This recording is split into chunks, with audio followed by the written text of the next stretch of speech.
However, I'm afraid this is not seen as good news for Crystal Palace because they have lost their CAS appeal. They will play in the Europa Conference League this season. UEFA are expected to now confirm that Nottingham Forest will take their place in the Europa League. Palace will now, of course, consider their legal options. Right, we've got our chief reporter, Kaveh Solokal, on set for this.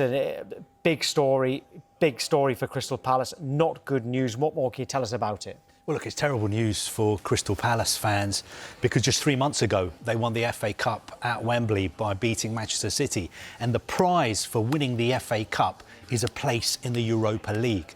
That is a place that they earn. But of course, the problem is that they've fallen foul of UEFA's controversial multi-club ownership rules. And UEFA said that John Textor, the American businessman, had shares in Crystal Palace and he's also got shares in Lyon. Both these clubs have qualified for the Europa League, and UEFA said we can't have a situation where both these clubs are going to play in the Europa League. So they removed Crystal Palace and put Palace in the Conference League instead.